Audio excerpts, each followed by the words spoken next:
Welcome to the Well Woman Show, where we interview women executives, leaders, and entrepreneurs. And you're listening to the Well Woman Show, where motivated women achieve fulfillment and well-being. You're listening to the Well Woman Show. Take time for myself by coming to things like Well Woman Drinks. To be accepting of myself no matter what. Step away from judgment as much as possible. You're listening to the Well Women Show.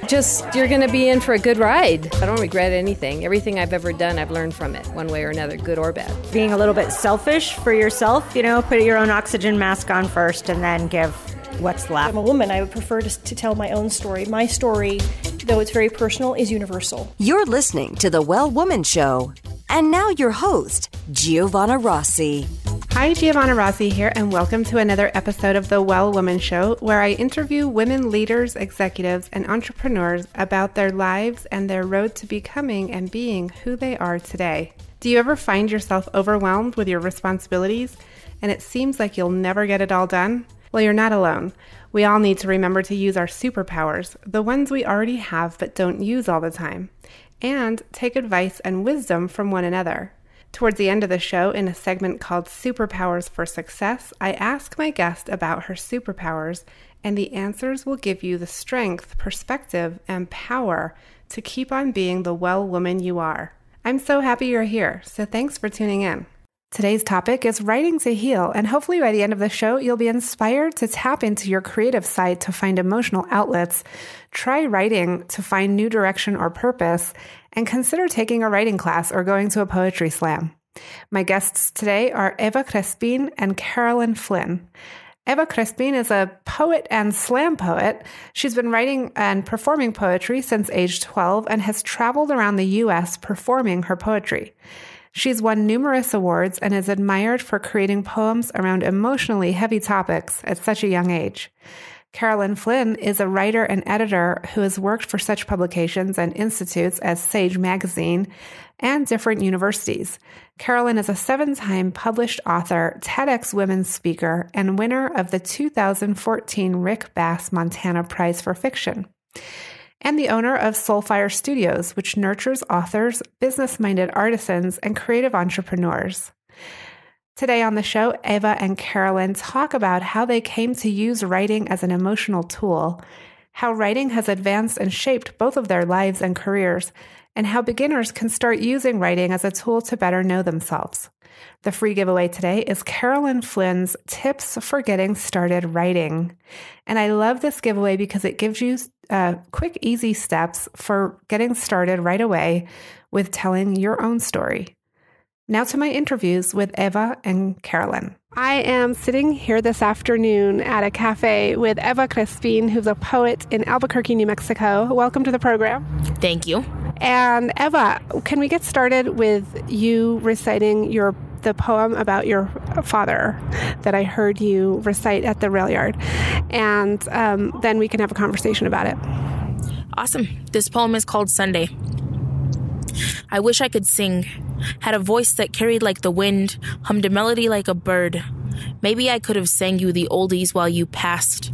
God, give me wings to fly. Dad, I just stopped by to drop you a few lines. May they find you in peace.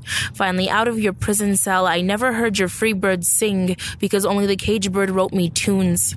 I wanted to call you Superman. It was a fantasy I replayed over and over again. You could have been invincible, able to dodge bullets like snowflakes. Your skin would have just melted them away. But somewhere I had to realize that Superman couldn't shoot up heroin. He was always stronger than the drug, while most days you only existed within a black coal and a silver spoon. This kryptonite was so easy for you to keep giving into. I wish I could sing. Maybe you would have heard me when I said I forgave you. I'd like to pretend that the tattoo on my leg makes my peace more substantial, but it doesn't make this ending any happier than the memories I have of my name engraved over your heart. Blood should have been thicker than ink, but ink was the only way you had to preserve my memory. It was Sunday. The tubes were plastic covered with breath. The waste bags were green because your liver had stopped working that evening. It was Sunday. This day never belonged to you. Didn't belong to your stories or those gel markings, those green-tinted tattoos. It was Sunday. I was 17 years old. I wasn't old enough to drink or smoke cigarettes or to even have my ID flipped, but I was old enough to hold your hand while you died. It was Sunday. The heart rate monitor dropped, beeping when you hit the danger zone. 36, 35, 34, 27, 26, 26, 26.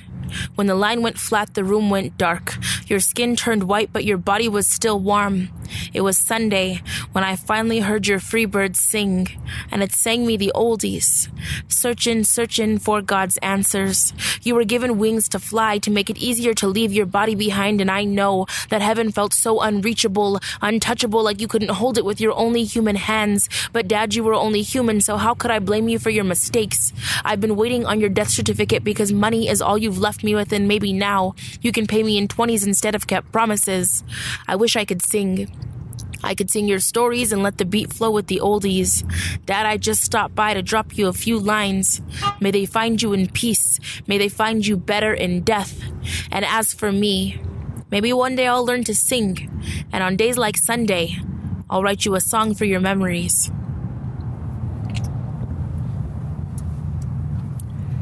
Okay. Well, that was Eva Crespin reciting her poem about her father. And Eva, I mean, I can barely speak because it's very, very touching. Is your writing about healing and forgiveness? I think that a lot of writing is a lot about healing. For me personally, it's a lot about healing and forgiveness. And when my dad passed away, I had to learn a lot to forgive him without him physically being here. So the best thing I can do is write about it, and then I can say everything I have to say. Now, did it take your words are so eloquent, and you have so much composure here while you're saying these profound, deeply felt words. Did it take you a while to get to that point, or could you always recite that poem without just completely becoming the emotion that it is? With this poem in particular, or with any poem that you feel a lot for, or that you've gone through in a personal experience, there are times where you can recite it and, you don't feel a whole lot, or you kind of just shut yourself down. But there are times when you recite it and you perform it. And I've cried on stage. I've gotten choked up on stage, especially when I see my family members in the audience. It kind of messes me up. But there are just some moments where it hits me in the heart real hard. And do you think writing this poem did actually help you with your path to forgiveness and ultimately healing from what is a pretty sad story? I'm still working on the healing part and the forgiveness part. I think that writing the poem is helpful, but there's something about sharing it that is even more helpful to learn how to forgive and to heal, because there are other people who go through the same things. And then when you say something, it kind of makes somebody else feel like they're not so alone. And all of a sudden you don't feel so alone either. So I think it's just this ongoing path of learning to forgive and heal. And it's a constant thing. And do you write most of your poetry in this way of, working on something personal, or what kinds of things do you write? I'm all about personal writing. That's me personally. A lot of people like to write political things, but I love to write personal stories. I love to kind of lay it out there, and I try to be as honest as I can, and it's not just for myself, but it's a lot for myself, but it's a lot for other people, because I notice that when you're honest about the things that you've done, that somebody else can say, you know what, I did something like that too, and thank you for making me feel like I'm not so alone. So I do stick to the personal side of poetry a lot more. And if you're not pissing somebody off, you're not doing something right. If you're not making somebody cry, you're not doing something right. But I think it's important to make people feel things. Well, that's very interesting. So you use it as a way to connect with other people and help other people heal and help other people feel like they're not so alone. That's exactly part of it. And I love to perform. I mean, everybody gets that little adrenaline kick. But, at the end of a slam or at the end of a show that I do, and somebody comes up to me and says something like, thank you for saying that, or thank you for writing that, or reading it, or sharing it, all of a sudden everything just becomes so much more worth it, and kind of shocks you back into remembering that it's not all about being a competition, that you actually write and perform and speak to help people who don't always have that option, or who aren't comfortable saying things out loud. And what would you say to people who would love to get started writing for their own healing and haven't done that yet? I think that when you first start writing for healing at least, you have to give yourself permission to say certain things and remind yourself that nobody else has to see it but you, unless you decide that. But there's a lot of things that you say or a lot of things that you think in your mind and you don't want to quite admit it to yourself. But if you can give yourself permission to say it on paper, then you start to get a little bit further. And it's not going to be easy. There are some things that are going to smack you in the heart. It's going to hit you in the face and it's going to be painful. But crying is very therapeutic. And I think that, you know, when you write, it's a good thing to be honest, and it's a good thing to give yourself permission to say what you have to say and do what you have to do. And if you have somebody you trust, then it's even better to share it with them. And then eventually, you know, if you want to start performing or reading it at open mics, people are very loving and welcoming, and they want to hear what you have to say, and they care about the things that you have to say. Now, Eva, you have won awards and won competitions. Can you tell us about sort of the most exciting competition that you won? And then I also want to hear about how you got started. So I've been doing this for a long time. I just turned 21. I started slamming poetry when I was 12. So I've done a number of competitions. I did a lot of middle school slams, a lot of high school slams. When I started to get older, in my middle teenage years, like 16, I was doing the Albuquerque Youth City team, and we had gone to Los Angeles, California, and we did this big show and we made it to final stage, you know, top 4 teams in the nation kind of thing. And I was on HBO, and it was this really big deal. And that was the most exciting thing I think I've ever done. But I think that the smaller things are what mean more. There are some competitions that kind of kick your butt, and there are some that you kind of feel like you're breezing through. But so far, the most exciting thing I've done is my 15 minutes of fame of being on HBO. But I remember getting started when I was 12 and I was in middle school, and there was like the poetry team at Jefferson Middle School, and everybody was like, Eva, why don't you do that? And I was like, I don't know, I'm kind of scared. And then I had a friend who was like, let's go. So one day we went to poetry club, and I just stopped being scared for a minute, and I walked in, and ever since then it was kind of just history for me. And I just things got bigger. When I first started, they didn't have a youth scene, so I was going out and doing poetry slams with the adults, and you know, some of the adults that are now my team members or my coaches remember me from when I was younger, and they're like, wow, you've grown so much and you're not so mean anymore. But it's, you know, it's been a long journey, and I'm glad I'm still doing poetry. I was never a big sports person, so when I found poetry, it was kind of like, hey, I can do this, and now I can tell you what to do because I know what I'm doing. It sounds like you found your place. Yeah, that's definitely my place, and I think that when you feel like you don't belong somewhere, there's always a little niche that you belong in. And it's wonderful when you find it. Oh, yeah. And you just feel very comfortable in it. I also wanted to ask you, your mom performed with you at the Rail Yard a few weeks ago when I was there. How did your mom and you end up performing together, and did she write before you, or did she start writing after you started? My mom definitely wrote before me. She was always been a writer. She's not a big performer. She's definitely more of a writer than anything else. The man who runs Rail Yards is Manuel Gonzalez, and he knows that me and my mom both write, and that my mom's done a couple performances. So one day he asked us both, will you come perform as a mother-daughter duo? And my mom is she writes a lot of confessional poetry, and she's come a long way, at least with her stage performance, because she's got bad stage fright. But she definitely wrote before me, and that's kind of where I got my writing from, the idea to write and to use that as healing. So now that I'm older, I'm more of a performer, and my mom's definitely still a writer. And we, you know, ever since that Rail Yard show, actually, we've been getting booked multiple shows together all the time. So I guess we're doing a good job as a team. Yeah. And Eva, talk a little bit about the difference between male and female poets. Do you think that men write about different things? And you've got a big smile on your face.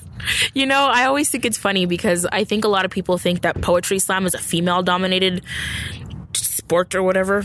It is art, but it's really a male-dominated art. A lot of men are very heavy in this field, and it's very rare to find like a badass woman that you're just like, wow, she's kicking butt. You know, I can't even believe what I just heard.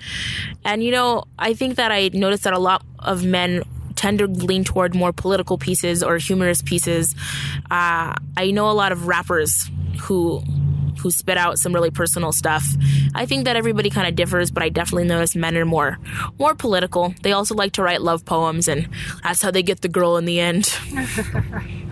And is there a difference between men and women in the art form and in the competitions? Like you said, it's male dominated, even though people might think otherwise. Do you think that women are included as much as men? Is there anything about it you would fix? I think that it kind of is what it is. I think some women get scared and they kind of back up a little bit and they're a little afraid to kind of throw themselves out there, which is why I think men end up more dominating this art. But it just like anything else, it is what it is. And, the people who are going to succeed are going to succeed. And just like a lot of things, I think that you just have to want it. You have to want to do this. You have to want to succeed. You have to want to get help to get better. And so I know you work also at various places at a restaurant and you tutor. What is your goal for yourself as a poet? What is your professional goal, and where do you see yourself in 5 or 10 or 20 years? I think that I will always do poetry. That's non-negotiable. I've coached teams. I've been on teams. I go to poetry events. My whole thing in my brain is that doing my art as a career is not practical. And my mom always pushes me in the other direction. And she's like, just do it and you'll make money and you'll be happy. And I think I'll be happy. But long term, I want to be a social worker. And I think I want to incorporate poetry into that and run a group home for teenagers and give them a different kind of a way out instead of, instead of being violent or doing drugs or whatever else everybody does. I've seen it my whole life, and I want to be able to fix people and help them and be the reason that they say, you know what, because you believed in me and gave me this outlet, now I can move on and do that for somebody else. And who believed in you when you were little? Honestly, my family. And I feel like that's a cliche thing to say, but my great-grandparents, my mom, everybody was always very encouraging. And not just with poetry, anything I decided to do, everybody was like, you know what, he thought you can do whatever you want to. And I did. And I found poetry, and all of a sudden everybody was just like in awe because I was so young writing all this really adult stuff. And I just stuck with it. And my family come to my shows when they can, and they want to listen to poetry. So sometimes I'll go to their houses and I'll perform poetry in my grandparents' living room. And I've always had my family as a big support, and those are the people who really believed in me. And especially my great-grandma. She just, she really pushed me to do everything that I wanted to do. Well, I've been speaking with Eva Crespin this afternoon. Eva is a poet in Albuquerque, New Mexico. Eva, do you want to add anything that we haven't already talked about? Poetry is a good way to do anything. I think that everybody should give it a shot, at least to write. Show up to a poetry slam. Maybe you meet a cute girl. I don't know. That's all up to you. But, it's a good time. It's a good time. And let me ask you real quick again, since you brought that up. How can people get started? Besides going to a poetry slam and meeting people, how can they get started with their own writing? So, poetry slams are kind of intimidating. That's why there's always an open mic before, just so everybody feels comfortable and nobody has to feel like they're being judged. There's a lot of in-town readings. The best way to find stuff is at ABQ Slams. You can just type it into Google and it'll pop up. They've got an event calendar, and everybody books their events, and there's like 3 shows a month, and people show up, and that's the best way to get started, is just to start going to open mics and talking to people. Somebody's going to talk to you, and just make sure you stay involved. Okay. Great. I've been speaking with Eva Crespin this afternoon. Thank you so much for being on the program. Thank you. Thank you very much. That was Eva Crespin, and now my interview with Carolyn Flynn. Welcome to the program, Carolyn. Thank you for having me on. I'm delighted to be here. Carolyn, you are an author. In addition to all of these other titles, you're the author of self-help books and other things. How did you get started writing about self-help books? Well, it was a natural progression, I think, from being editor of Sage Magazine, because one of the things that Sage Magazine is all about is self-mastery and personal development. And so people just kind of gravitated to me and found me. I ended up writing 7 books on topics like mindfulness meditation and creative visualization. So that theme has always been there. Okay. And when you wrote about mindful writing, you said mindfulness is a way to tame the wild horses of the mind, mindful writing is a way to know those wild horses. And then you go on to say it's a technique for unleashing your creative spirit, for allowing your imagination to go to the places that scare you. Can you talk about that? Yes, I love that idea, really, that idea of following your wild horses. I think partly writing for healing is writing about knowing yourself and knowing your mind. And what happens to a lot of us is that we live on the surface of life. And then when we drop down into that, we sort of meet those wild horses and they carry us away. And it's kind of a rough ride. It can be sort of scary. So that's why I really believe in cultivating the practice of writing and sort of meeting the page on a regular basis. For different writers, it's different things. It may be doing it in the morning every single day. You may be more of a sort of a binge writer where you kind of go in spurts and you gain some momentum and you get it going. And then you take an absence from it and you come back to it. But just some sort of regular practice of meeting the page every day. And I think that's because it's really the practice of knowing your mind. And you have to really sort of start to get very comfortable with what your daily concerns are, what captivates you, and what sort of can consume you, and even start to get comfortable with your own consumptions. So, because too often when we stay on the surface of life, even the introspective person, even the introverted person or the inner directed person that is the writer can live just really on the surface of life. And over the years, if we do this for many years, we start telling our stories that this is the way that it is. This is my story. This is who I am. This is what I want. And it may not actually be what you want. And that practice of writing and meeting yourself on the page is the practice of sort of revealing to yourself what it is that you truly want.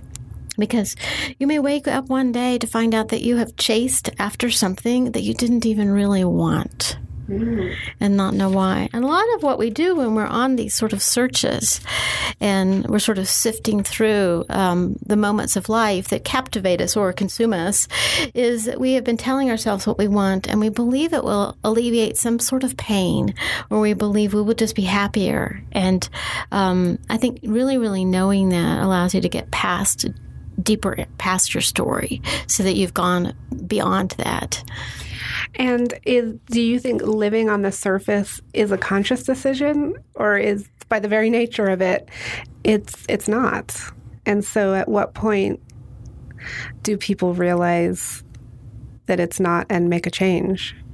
Well, I think living on the surface is just sort of where we are as a culture, with everything being faster, and our connections are briefer. I mean, we can now, with social media, connect with so many more people on kind of this quick level. Sometimes it's very meaningful because you really meet people that you otherwise would not meet.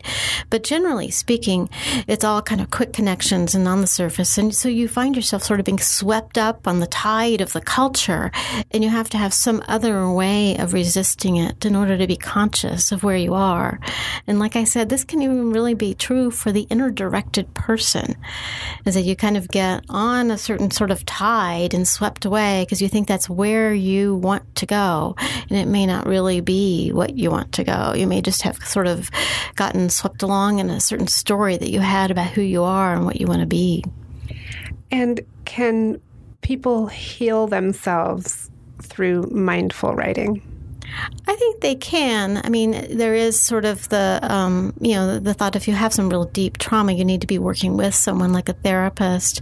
But working with a therapist, you can use the writing to find those places and kind of have that person sort of standing with you as you go. For people who are not, experiencing trauma and really just wanting to really sort of look at how am I going to live the rest of my life, I think there comes a point at midlife where you do start looking at those sort of questions of like, why did I make the choices I've made? How did I get here? Writing can be very, very powerful in starting to answer those questions for yourself. And Carolyn, when do you think writing departs from sort of a personal journal type of writing and becomes an art form? I think it's through the refinement. I think it's when we start to have understood our own experience so well that we start to see the patterns in it, and we start to see how that experience connects with the universal. Okay, and you also said that art is a way to bear witness to pain and transform it into meaning. Can you talk a little bit more about that? Yeah, I think part of that just showing up at the page is training yourself really to build up that tolerance and kind of build up that stamina to bear witness to painful things. And I think just to know it and practicing being able to stand there and bear witness to it and not flinch from it is a wonderful thing to train your mind to do. Because then you can kind of see, in some ways, when you're starting to see something that's painful, it may be something in your life that is undoing itself. That consciousness that you bring to it and that ability to have that tolerance to stay in it and stay with it may be the thing that helps you actually usher your way out of a life that you didn't want to be in anymore and transition to a new kind of life. Mm. And Carolyn, at the beginning of our conversation, you mentioned that you started writing self-help books as a natural progression from being editor of Sage magazine, and that's a magazine specifically for women. So can you talk about the different writing or the difference between men and women as you have experienced it in your role? Yeah, I think that the writing that we're talking about of writing for healing is particularly vital for women. And I think it's because though there have been so many changes in our society and women have so much more voice and power than really any other time in history, we're still not steering the culture. We are still not the dominant culture. And that dominant culture still has the power to kind of toss us away or silence us. And so I think that it really comes to, it's even more important for women to have that self-knowledge. There was a recent story in the New York Times Magazine about women and criticism, and it really highlighted why criticism goes so deep for women and why they often are seeking approval or stymied when they receive criticism. And I think it can often hold them more so in a state of stasis, and we're talking generally about the way that people are sort of culturally attuned to respond. Women more often are playing it safe or holding back or holding their light under a bushel. And this article really illuminated why. And it was saying that for thousands of years of patriarchy, women's survival depended on pleasing someone else. If you did not please someone, your husband or some other male authority figure, you really risked having no money, no one to look out for you. You couldn't own property yourself. You couldn't own animals, so you could have a farm and have livestock and have something to eat.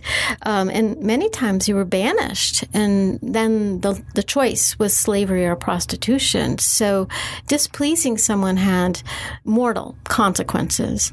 And I think that we, just so many years of being sort of acclimated to that's how it is, and experiencing it now as sort of we do on the subtler levels.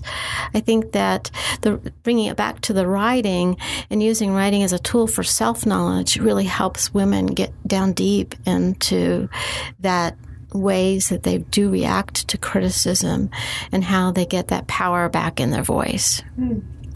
And Carolyn, in a recent conversation we had, you went further to say that many, many women actually fear losing it all or becoming homeless or just completely having to rely on someone else.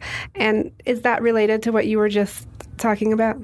I think so. When I saw that article, it really illuminated for me this sort of idea of, the bag lady fear, that I will end up like a bag lady. And, I think that, that is deep. It's in just people's experience around you. You've known women who've gone through a divorce, and it was really, really devastating for them, not just emotionally, but financially. Or widows. That still is out there. There's still stories out there, and I think it kind of touches something deep in our psyche. Carolyn, would you share with our listeners some tips for writing to heal? What would you tell people if they wanted to get started doing something like this? I would say really commit to a regular practice, same time every day, whatever time really is natural for you. I think for many, many people, it's morning. And before everything else gets going, before that other train starts to leave for the day, before you start having those stories come into your mind of this is who I am, this is what I want, I'm on this track, and you've lost sight of it. And I think you have a few sort of precious minutes in the morning when you can really do a simple writing practice of what's on my mind. And so it's neutral. It's not a goal. It's like not this novel that I'm working on. It's really just simply what's on my mind. And that can be anything. So you can just sort of free write with that question in your mind and get started. Yeah.